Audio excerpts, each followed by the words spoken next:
Na ndivyo Mungu anavyofanya. God uses ordinary people to do extraordinary things.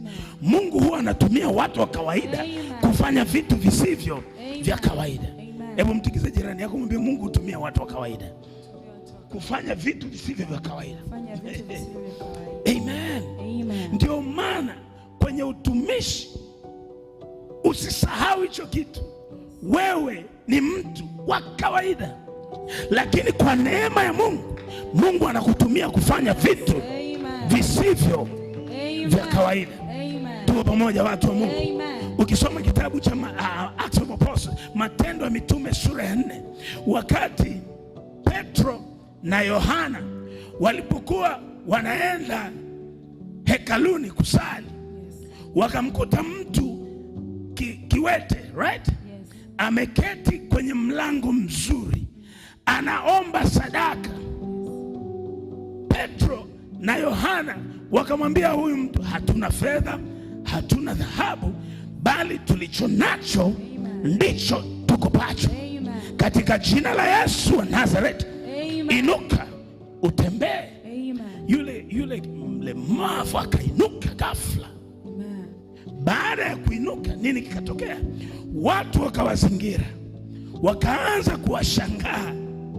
Petro akasimama akamwambia, jamani, mnatushangaa nini? Sisi ni watu wa kawaida.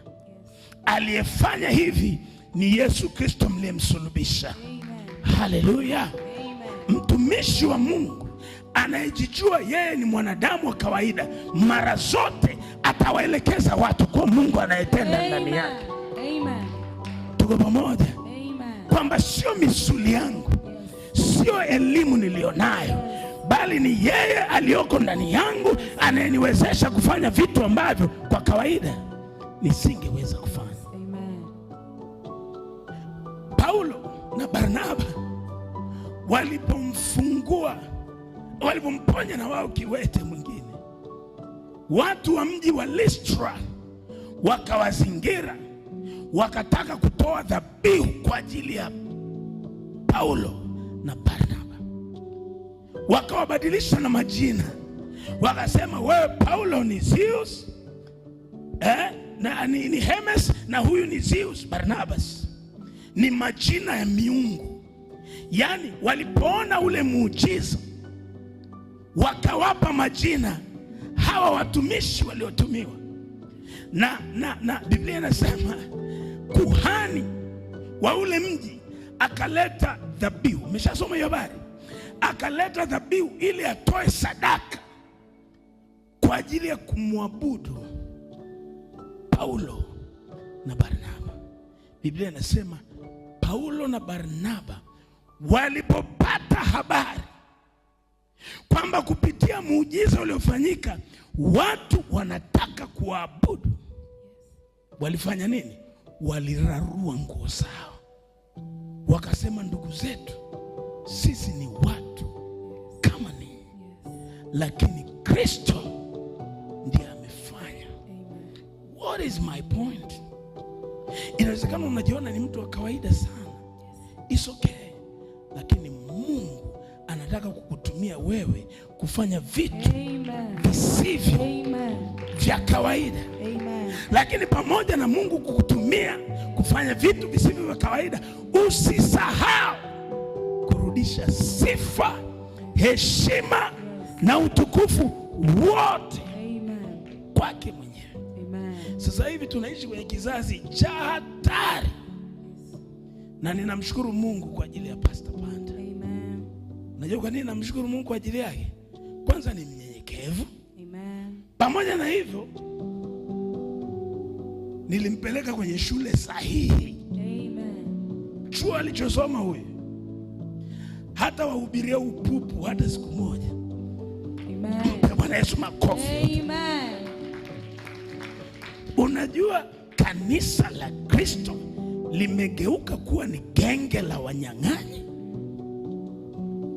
People are using people's problem to make money. It's a shame. Watu wamegeuza madhabahu mahali pa kujinufaisha na kuwatapeli watu, na wazungusha hivi. Mungu atusaidie wachungaji. Mungu atusaidie kanisa.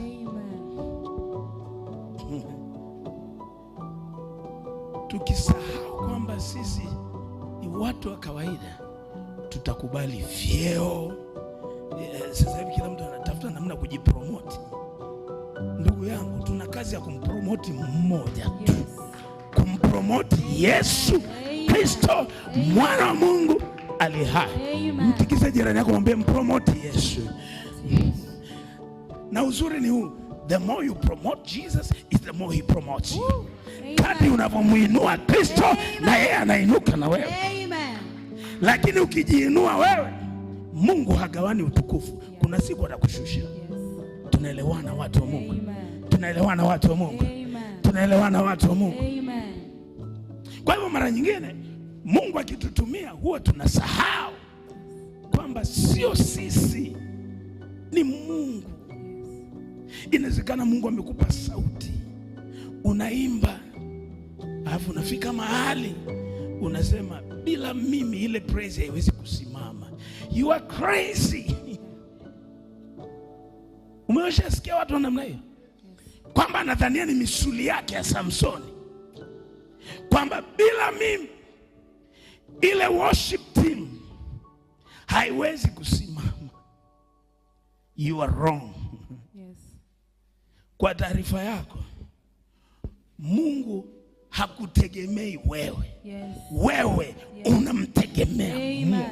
Amen. With you or without you, kazi ya Mungu, yes, itakwenda. Amen. Uwepo usiwepo. Mimi naambia watu kumtumikia Mungu ni fursa. Yes. Mimi nimemtumikia Mungu maisha yangu yote. Yesu alisema anayenitumikia Baba yangu atamheshimu. Amen. Na Mungu kukuheshimu ni kwamba Mungu unajua kuna wakati kwenye utumishi unaweza ukahisi kama unapoteza muda. But I'm here to tell you, you are not wasting your time. Amen. You are investing your time. Amen. Haupotezi muda, unawekeza muda. Na payday inakuja. Yes. Siku ya malipo inakuja. Amen. Tunaelewana watu wa Mungu? Amen. Kwa hivyo kamwe usije ukaingiwa na kiburi kwamba bila mimi mambo hayaendi hapa. Bila Yesu